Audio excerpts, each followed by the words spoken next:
Sanjeev Prasad, what is driving the markets higher? It's been a great comeback, and last 8-10 days of April have been nothing short of a dream run for the bulls. So, what do you think bears have got it wrong and bulls have got it right? And a simple answer to a simple question: why are markets going higher? Are we missing on something? I don't know whether what you are missing on, but it seems to be in line with our expectation at least. See, the thing is, if you look at what is happening globally, the number of COVID cases, they seem to be not coming under some sort of control. If you look at Europe, for example, the number of new cases have come down pretty sharply compared to where they were 2-3 weeks back. Many parts of Europe are gradually opening up for more economic activities, schools, etc., also being opened up in some of the Western Europe countries. If you look at US, also number of cases are now starting to decline over the last 2-3 days compared to about 30,000 cases per daily new cases, which was the rate before that. So looks like at least, if it's coming under some control globally, which is making people hopeful that the economic impact of this may not be as dire as what we expected at one point in time, and it was expected that, this COVID situation will pretty much get out of hand. You will have, large parts of economies being, shut for an extended period of time. So thankfully, that doesn't seem to be the case. So it's clearly a situation of, global risk-on sentiment, also helped by the fact that many of the central banks have been very supportive of, in terms of their very loose monetary policies. Many of the governments have announced huge fiscal measures, anywhere north of 3 to 5% of GDP. In some cases, 10 cases, in one case even 20. So that's the kind of monetary and fiscal support one is looking at.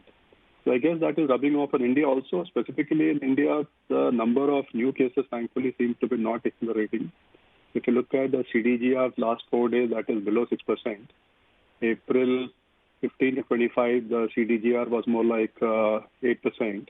April 5 to 15, it was more like 11%. So in a way, the extended lockdown has managed to flatten the curve. And other data point is many districts seem to be largely unaffected. So, the central government, state governments can take the call on now reopening some of these districts for more economic activities. Hopefully, we'll get to hear on that in the next 1 to 2 days. So it just, I would say positive sentiments coming from the fact that the COVID situation seems to be getting some amount of control. For all all of us will be totally wrong. 2 months later, something else could have happened. You could have seen a second wave and all. But as of now, it looks like, it is getting under some control. Fingers crossed. So, what are you advising your clients? Should they remain invested, or after a 20% comeback in good large cap stocks, 15-17% comeback in Nifty from the recent lows of 7,500, is it time to book some profits? It depends on your time frame. Yeah, if you're a long-term investor, it's okay. Stocks are still quite relative. I would say correctly valued on most parameters. When I say stocks, I would say most stocks, not all, because we have seen big run-ups in some of the consumer staple names, pharma names, which are now getting into fairly valued territory, even on fiscal 22 basis. But most others seem to be reasonably undervalued, even after the big run-up in the last few days on March 22 numbers, assuming that we don't see further economic damage and earnings downgrades of an extended COVID situation. So if that is the case, then I think things look somewhat under control, I would say. Over the last 2 months, we have upgraded as many as 38 stocks now. So our call was that, when some of the stocks corrected significantly, we just took a more positive call saying that, look, there will be economic impact, there will be severe earnings impact for a year.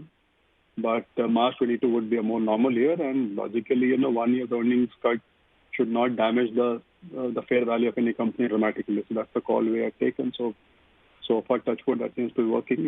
We'll see from now. Given the fact that the reward-risk balance is maybe not as favorable as it was, let's say a month and a half back, we may have to review in some cases. But broadly speaking, I still think there is money to be made in most of the names if you take a 12 to 24 month time frame. Where do you think the economic recovery is going to be the slowest and fastest? And where do you think that there is going to be a kicker which would come in because of the post-COVID environment? See, the slowest part is clearly anything to do with investment, because as of now, given the damage to the income of households, and even the government to a large extent, given the big drop in tax revenues we will see this year, and also the sentiment part, I would assume the three sub-segments of investment, which are government, household, and private sector, all three would be very reluctant to spend. So anything to do with investment, whether it is residential real estate for households, whether it is large infrastructure projects for the government, or whether it is any form of new capex for the private sector companies, I think that's off the table for the time being. So capital goods, cement, construction materials, all demand for that will probably recover last. On where demand could come back fairly quickly, and this all assumes that we will get back to a normal. When I say normal, obviously that's within quotes. Situation by let's say by end of September in terms of economic activity, etc. I would assume low ticket consumer discretionary items would come back a lot faster. So things like consumer durables, low ticket items, even two-wheelers, which is more of a semi-urban and rural product, particularly motorcycles.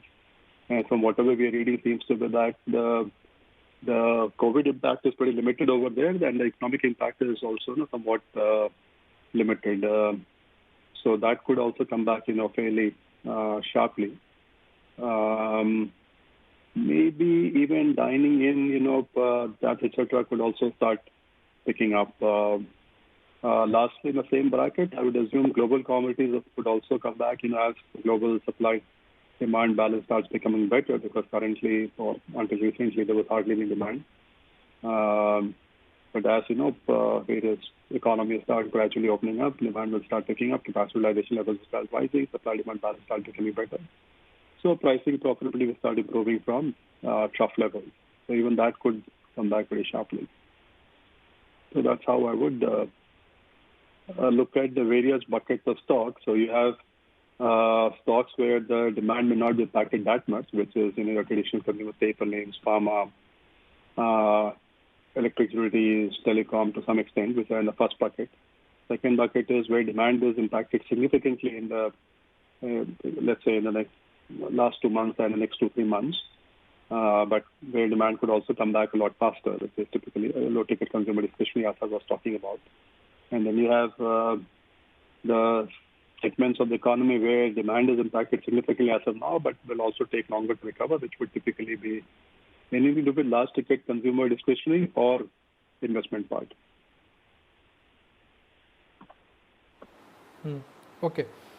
Sanjeev, the general or universal logic in the world right now is that, look, there is abundant liquidity, money is available at 1% or 0%. Money will chase returns will not come in US, Europe, or for that matter Japan, which means per force money will have to come back to emerging markets. Do you think there is merit in buying this good old golden thesis that a lot of money will get printed and money will come back to India and China because they are better off, A, in terms of environment, B, in terms of growth, and C, in terms of medical news? I don't know, because as of now, the view seems to be that, Europe and US will recover faster than India, because looks like as of now, they've brought things under control. China is anyway doing fine, but whether a lot of money will go to China, I'm not very sure, because there are lots of geopolitical issues and so on and so forth. Yeah, FPI money may go, but I suspect FDI would be limited. Now, coming to India, eventually, if we have so much liquidity, money will come. I hope it's in the form of, not just FPI, but more potentially in the form of FDI. And that's going to be a lot more meaningful for India in the medium to long term.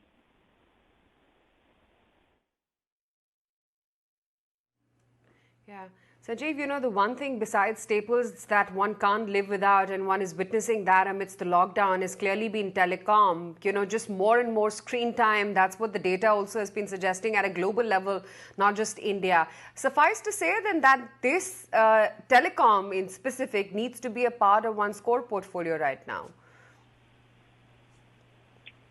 Yeah, that's true. Anyway, we had a positive view. I think most people had a positive view on telecom even before the COVID situation, simply on the fact that it looked like ARPUs are bottoming out in the second half of last year.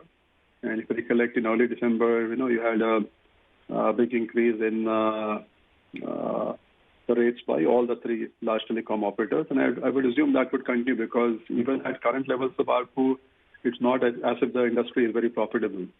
So logically, I assume, ARPUs have to go up a lot higher from where we are.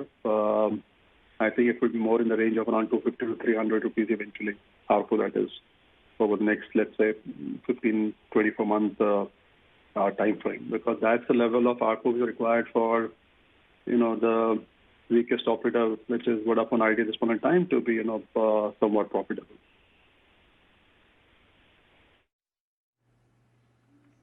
Sure. Are there obvious sectors, Sanjeev, that you got to avoid, the likes of airlines, multiplexes, even some of the few listed QSR companies that we have? Because I don't think anyone, unless extremely necessary, is going to be flying out or going to a theatre anytime soon. True. You also have to always, put in the valuation overlay because the stocks I would say PVR has also corrected significantly. So demand will take longer to recover over there for sure. And you also have to be careful about any leverage entity in this space, where you have a lot of leverage and no, revenue at this point in time, because then the negative operating leverage will hurt, disproportionately. So you're right in that sense, these things will take longer to recover because it's obvious that, people are not going to be going back to their earlier habits very quickly. That will take a longer time. So some of these companies will also have to reconfigure the way they are operating. For example, multiplexes, so you figure out your, some sort of a new seating arrangement, which gives people more confidence that, okay, fine, we have some amount of physical distancing from the next person, so on and so forth, and, I don't know, you'll have to think about some innovative ways of, for getting people back into crowded spaces and, people have, get the confidence that they are safe in these kind of environments. So clearly they will take time. But other than that also, as I was saying earlier, investment-related sectors will take longer to recover because at this point in time, and I guess in the foreseeable future, next month, here I would say, whether it is the government sector, whether it's household, whether private sector will have no ability and or willingness to invest in large ticket items. So, as of now, the whole focus would be on conserving cash, managing your consumption part rather than spending on large ticket items. So even that is probably off the table for now.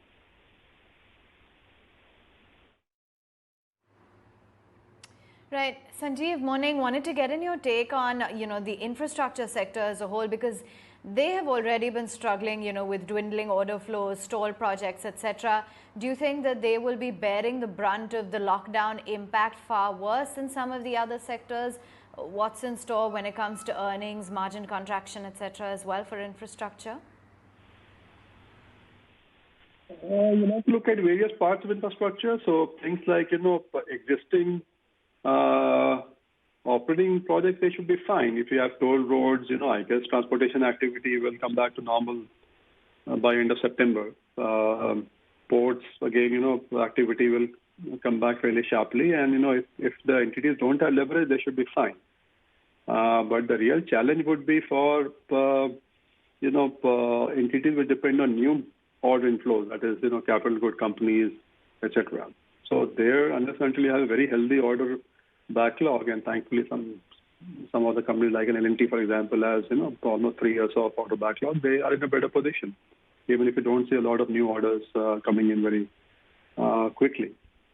But as you rightly said, infrastructure was anyway a problem even before the COVID situation. Now, obviously, things have worsened dramatically. As I was saying earlier, nobody will have the ability or the willingness to invest for some time. So everything, will get pushed back in terms of new projects. The existing projects should be okay, and unfortunately, the government, which was one of the biggest spenders in infrastructure, may not have the capacity to spend over the next 1 to 2 years, because clearly our fiscal deficit is going to go up sharply, even without any major fiscal stimulus, given the big decline in tax revenue we will see in the first quarter of this year, and also maybe in the second quarter as economic activity normalizes. And if the government has to provide any fiscal stimulus, which it should, in my view, to certain segments of the economy, then the ability to spend for government on infrastructure projects is accordingly, limited. Next year, again, the focus will be on bringing down the fiscal deficit to more sustainable levels in order to convince the rating agencies that, we are back on track of fiscal consolidation and so on and so forth. So, I doubt, infrastructure, new investment in infrastructure is taking off anytime soon.